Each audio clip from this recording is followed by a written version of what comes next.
Good morning, YouTube. Yes, it's Sunday morning and early. So welcome to another early morning Sunday show. And it's colder than, I believe we used to say, a witch's tit outside. I honestly really don't understand that because I don't know. Are they cold? I don't know. So, hey, okay, let's begin. Amazon, the great Amazon experiment. It has come to an end. I received an email. Let me read to you this email. Tell me what you think. Dear super cool, fabulous, hip customer. Oh, okay, I ad-libbed that part. I am sorry to hear the replacement item had the same problem as your first order, and second order, and third order, and fourth order. This usually doesn't happen. Since it's likely another replacement would arrive incorrect, I won't trouble you with another replacement. Who just says, hey man, we're not going to get it right. Let's just face it. We can't get this right. Whatever we send you, it's going to be wrong. So here you go. All it was, here's the record. That's it. It's on your site. The record's on your site. It's okay. It wasn't like it was a crucial. I basically bought it, it was a $12, R.L. Burns album. So I thought, what a great deal. I just kidding. I got 4 albums instead. I kept 2 of them. So 2 of them did go back. All right. Hey, real quick. I was out this week. Hey, you're out this week. Duh. I'm out every week. Picked up a couple real quick books. I know I'm not the book channel, but, well, I kind of am a book channel. This was a neat one. It's about 1971, the year rock exploded, and it just talks about 71 and the particular albums that came out that year and why this was such a pivotal year for the rock and roll music industry. Really looking forward for that one. And then this one, Sonic Cool, The Life and Death of Rock and Roll. I guess it's a tongue-in-cheek look at the history of rock. I bought it because of the album. Yes, I blind buy books also, and I thought, what a cool album cover. This should be interesting. So I have these slated to read in the year 2022, I think, is when they will finally hit the queue where I'm able to read them. Obviously, I buy more books than I am reading, but that's all right, because if you don't buy them, you may not find them again. So I got those. All right, so Amazon's done. Sorry about that. I was truly looking forward for another unveiling, but that's all right. What we got going on in the background is cactus. I bought this thing around 2002. It was a blind buy. It was in some CD shop in Toledo, Ohio, and there it was. I go, huh, what's that? I don't know. I'll buy that. And then I bought the CD Jerusalem. So I bought both of those at the same time and was really happy with my purchases. So let us begin with this week's vinyl selection. Guess what? The dude was sleeping. The cat was sleeping. Again, I don't know, but as soon as I start talking, I think he just hears me talking and has to come down. So, and welcome, cat. All right, come on, get up. What are you doing? There we go. All right, Dolph Van Dale, he has Jake. He has a couple other cats. They just sit in the background. Omaha and Trent Hannah. You have God, I just forgot your Scamper. I don't see Scamper screwing around. A lot of you guys have cats. They don't. Jacob, mowing rocks. Your cats just they lay there. They fight once in a while. Mine, oh well, that's the way it is. Okay, let's begin this. All right, this is a really neat album. The Dactaris Soul Explosion. Okay, look at that. I'm getting a kiss. I think he likes edge shaving cream. All right, so Dactaris Soul. This is Swahili for the doctors. All right, so what makes it? This came out in 1998, and it is what they call African Revival. The African, and these guys are from Brooklyn. But get this, they produced in Nigeria, and they called it Afrobeat, funk, These guys took on African names and they made an album to kind of fool people to think it was part of the 70s African, it's part of that 70s African funk. It was made in Brooklyn though, but it was just like this total scam that they put up. But it is really neat music. You know what it kind of reminds me of? A little bit of the Buddhist group. Yeah, nice orange vinyl came on. How about that? There's this song on here. It's the first song on side 2. I don't know. Hopefully you can see that. What that means, though, I mean, it looks like absolute nonsense. Is it Swahili? Is that what it is? No, what it is it's called. If you were to look at that backwards, it would say it's a big time hustle. So these guys, they really were screwing with you. So they wrote it's a big time hustle backwards because people are thinking, oh wow, this is 70s African music. It's out in Nigeria and that. It's just some guys in Brooklyn having a lot of fun. But they did base the sound on 70s Afro funk and everything. I mean, when I saw this, I didn't know about this group. Wow, look at that. That looks like African music. All right, this is pretty exciting. See? How about that? 20 years later, they still duped somebody. Yeah. Hey, that was me. Next one I have here. This is the Ben Miller Band. Any Way, Shape, or Form. From the Ben Miller Band. It comes in beautiful glossy black vinyl. So Ben Miller, these guys were out of Joplin, Missouri. That's out where in the U.S., Joplin's where the Ozarks begin. If you're not from the U.S., well, the Ozarks mean nothing, so that's okay. They started in 2005 and 2010. They got their first recording contract. The music's kind of folk, bluegrass, country. There are some rocking numbers on here, and some, that are really bluegrass. Ben Miller, obviously, he must be the leader. It's the name on there. He plays a one-string wash tub bass on some of the tracks, but he's also the drummer on there and does background vocals. I think that boom, boom, boom, boom, boom. I always wanted to, actually I made one of those when I was young. I sucked at it, of course. In 2013, these guys did a tour around the U.S. with ZZ Top, and New West Records saw that, really liked them, and says, "Hey, let's record you." So this is their 2014 album, right after they had done their ZZ Top tour on there. It was a good listen. I got it for a really good price. Am I a huge big fan of them? Probably not, but I would definitely listen to this again. I mean, it had a nice sound to it. They called their music Ozark Stomp. You had Stomp in New York. Well, since these were boys from the Ozarks, we'll call it Ozark Stomp. So it's nice, not bad. All right, we're gonna really do some blues today. Half Price Bookstore. For those that have them, they've had a number of blues and jazz albums, important albums that have been reissued and redone. They're fairly inexpensive. For me, the sound sounds fine. They sound great. It allows you to get albums that, to find in the wild is very difficult to do. So you can either deprive yourself of the music or get some of this so you can enjoy the music. I have some of these on CD, but I want to enjoy it. So the first one is, this is Memphis Slims. Memphis Slims, Just Blues. Now, Memphis Slim, or his parents used to call him John Lee Chapman. When he published songs under the name Peter Chapman. That was the name of his dad. But John Lee, this guy, he was born in 1915. Got to get all these, my brain at times.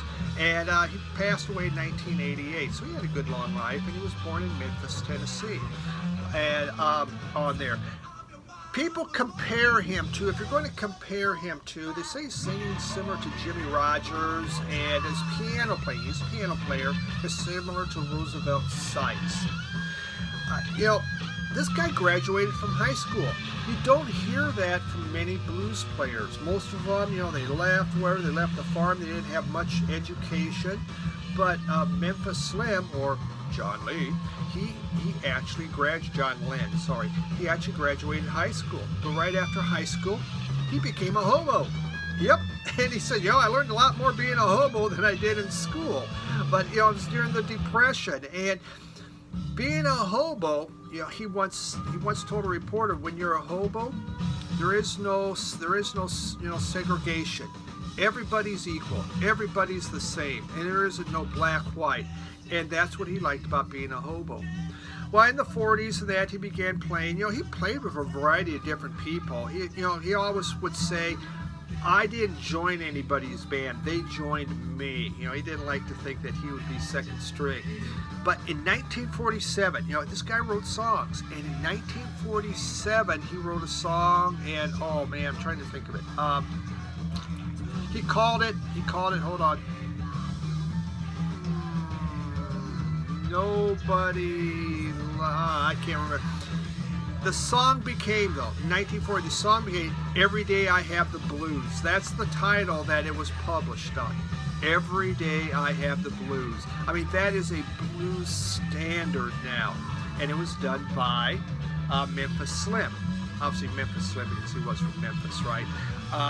1939, the guy, he did move to Chicago, and that's where he worked and did a lot of work in there. He spent a lot of time working with Big Bill Broomsey, also with Willie Dixon. Now, remember the comment about the hobo. He liked that because it wasn't segregated or anything. Well, in 1962, he wound up moving to Paris. He just couldn't stand it. How segregation was so bad in the U.S. You couldn't get respect, so he moved to Paris, and he stayed there till when he died in 1988. Kind of sad thing, but that's the way it was. So Memphis Slim, really nice album. This one is from, I believe, this was originally produced, I think, 1960, if I remember right on here.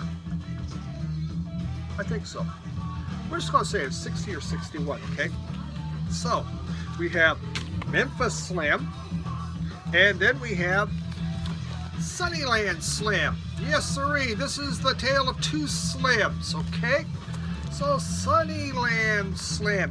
His parents called him Albert, and actually Albert Landreau. Albert doesn't sound like much of a blues player, does it? He knew he was going to be a blues player when at age 13, his girlfriend dumped him because she went for a guy that had a Model T. And he goes, man, he went back and wrote a song about it. He goes, I understand the blues because that's what I have. So a lot of his songs deal with women breaking up, things like that. So that's how he began going. The name Sunnyland, he got this, there was a train that went from Memphis to St. Louis. It was called the Sunnyland train, and that's how he picked up his nickname. He just took his nickname right from that. This guy, he was born in Mississippi, but he moved to Memphis, and in, I believe, 1942, he moved to Chicago. He was actually born in 1907. So, he passed away in 1995. Talk about a guy with a long life, huh? He worked a lot with Howlin' Wolf. He worked with Muddy Waters. He worked with all the major players. He was a piano player. I think of his piano as more of a barrel house piano, which you would hear. He's 1907, so in the 20s, barrel house was really big, and that's where I find a lot of his influences and the sounds of his music came from. He became really good friends with Canned Heat and did some songs with Canned Heat. And this album was from 1960, and it's called the Slim Shout. Now, both Sunnyland and Memphis Slim, they both recorded songs about a certain railroad, the Illinois Central Railroad. Why? The Illinois Central Railroad was one of the main railroads that took the poor black Southerners from the South up to Chicago. It was one of the major lines that took them there, so they both wrote songs about that railroad. I found that fascinating. You may not have, but those are the little things in life that just keep me a ticking and a going, okay? So, next we go to so. Using the word so as a transition, shouldn't do that.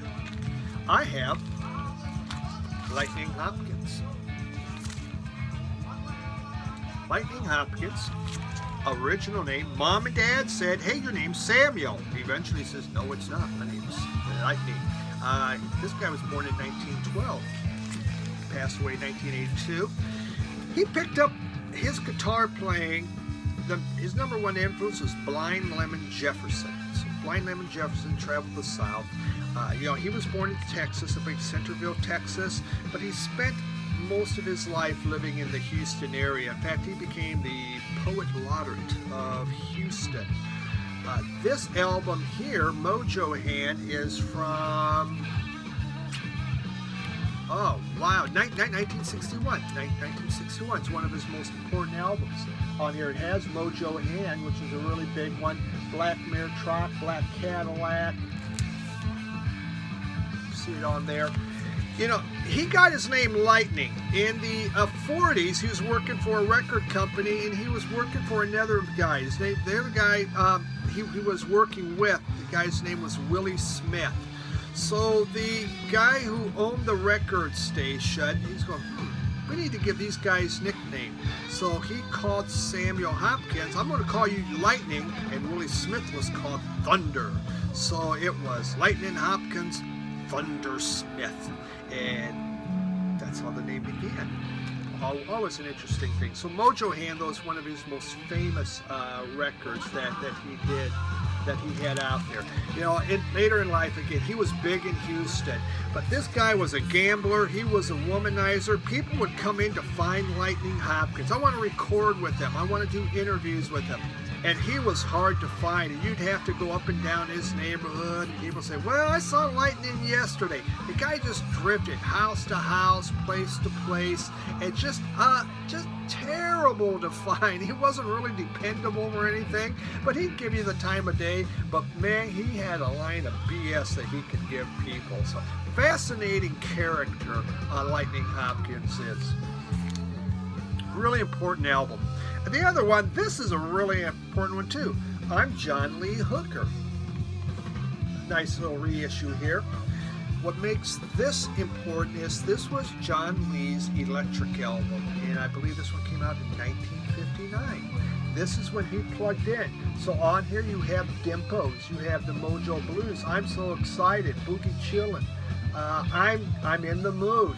Here you can kind of see the track listing. Extremely important album.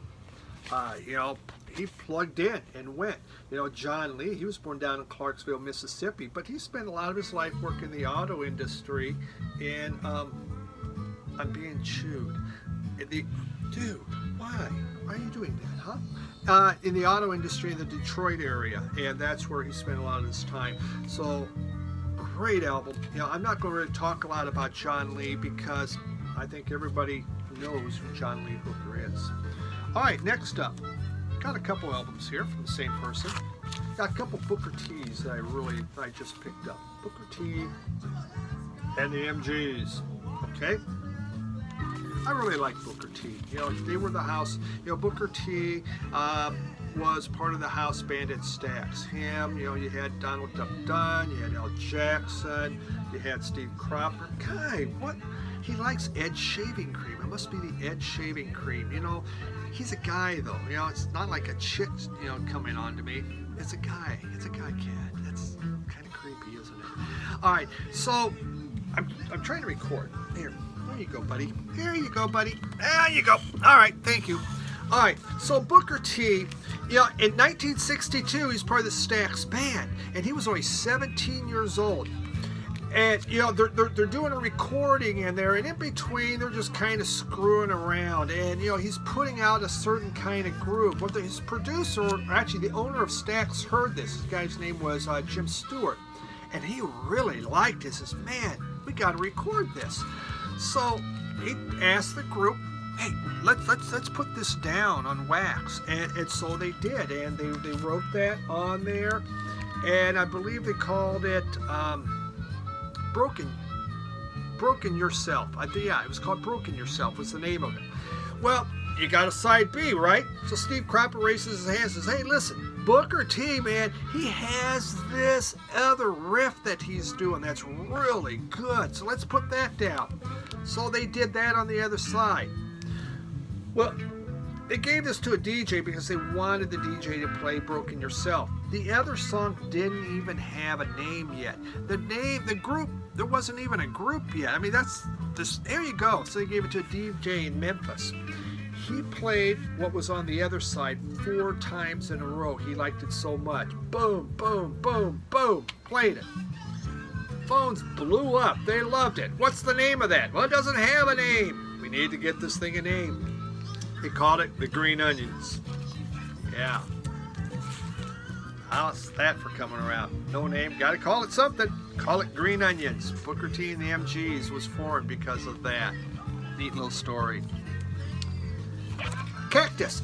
You're wondering, why are you playing Cactus today? There it is, Cactus Restrictions. This is the last Cactus. I did not have this Cactus album. So now I do not have all of new Cactus, and I don't plan on to. You know, there was the original Cactus. They broke up, then they became New Cactus and other things. Cactus was kind of a mild supergroup, you could say. 2 of the players, the bass player and the drummer, they came from Vanilla Fudge. Tim Bogart and Carmine Appice, I think. The guitar player, he came out of Mitch Ryder and the Detroit Reels. His name was Jim McCarty. And then the vocalist, he came from Amboy Dukes, Rusty Day. And so they put out 3 albums and then a live album. This was the 3rd album, 1971. It's really blues rock. It is. It's hard-edged blues rock, as you can hear the music in the background screaming at you. So, very neat stuff. Had this on CD, but I haven't had it on vinyl. Finally found it. Jimmy Cliff's The Harder They Come. You know, this is an extremely important soundtrack. It really brought reggae to the mainstream. It's not a pristine copy. It's not a terrible copy, so I'm happy with it. It's just fun to get it on vinyl because of the importance. It's usually ranked as one of the 100 top albums of all time, and for good reason. You know, Jimmy Cliff is great in here, but they also have a lot of other wonderful reggae music, so really important album. This next one was interesting. Found it someplace. Caliente equals hot. It's the Puerto Rican-Cuban musical explosion that happened in New York. This is from the early 70s. Didn't really show very good on labels, did I? That's the label. So I saw it because I do like the Latin music. But then after I bought it, I go, look at this. It's a library. It came from the library. And here we got the cards. Nobody ever checked out this poor little bastard. I mean, nobody cared. You know, they're like Johnny Cash. Everybody gave him the finger. Can you believe that? Even the card in here, nothing's on there. I'm the first person to listen to Caliente equals hot, I think. You know, poor record. I feel really bad for it. You know, value vinyl. You know, all vinyl matters. All vinyl lives matter. Well, I saved it. So, I liked it. Hey, it's not the Puerto Rican Cuban I really like. It's not as heavy with all the percussion and all that.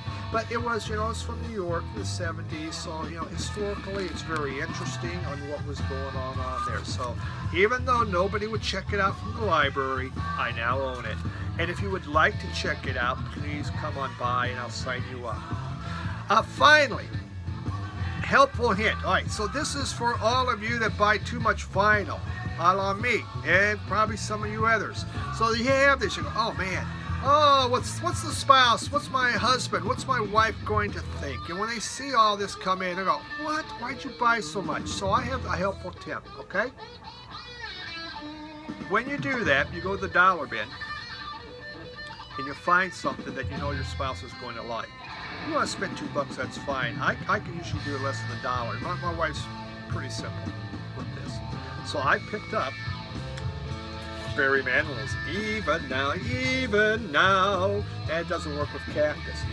I actually like this album though because it had Copacabana. Earworm song. You talked about Earworm song and Vital Tank. Copacabana at the Copacabana, the hottest spot north of Havana. At the Copa. It was part of my childhood, shall we say, or actually, I think in my what year was this made? Yeah. 78. Hey, it was my college album. I was in college for there. But it had Even Now on here, Copacabana, Somewhere in the Night. It's all right. So I come in, I have this stack of records. This is on the front. What did you buy? Well, look. And you show the stack of records. You know, I got this. Come in and go, oh, I got these records. Is that Barry Manilow? It is. So now, see, I just directed my wife into a totally different area. She might have said, you know, if she saw the guitars on it, why did you spend money on that? But she saw Barry Manilow. Oh, I like Barry Manilow. Are you going to play that for? She'll never come down to listen to it, but yes, you come down. I bought that because I thought you would really like it. And thus, we deflected on every other album. That's how you stay married for 36 years. So, helpful marriage tips for those vinyl addicts out there that sometimes worry about what your spouse is going to say. So, I'm glad I could help out. Trust me, it works. Neil Diamond's another real winner, too. Yep, I got a big Neil Diamond selection because of this. I could probably buy the same album every week, but oh well, I like the Barry Manilow. There we have it. All right, thank you. I just thought I would be fast today, but obviously I wasn't. Thanks for tuning in. I really appreciate it. If you did check out the needle drop, I did a whole bunch of African music in the middle of the week last week, so we can do that. Cat's hitting me now. Cat's now licking me now. And cat's now nipping me now. So I don't know what this problem is. Stay warm. I think I'm getting up to 8 degrees this week, so it's a freaking cold week, and that's all right. It's January, and who gives a heck? You know, we got music to listen to. Everything's A-OK. Thanks for tuning in, people. I really enjoy it. Thank you for subbing, liking, whatever you want to do. You know, hey, it's YouTube. I don't care. Have a great one. Bye.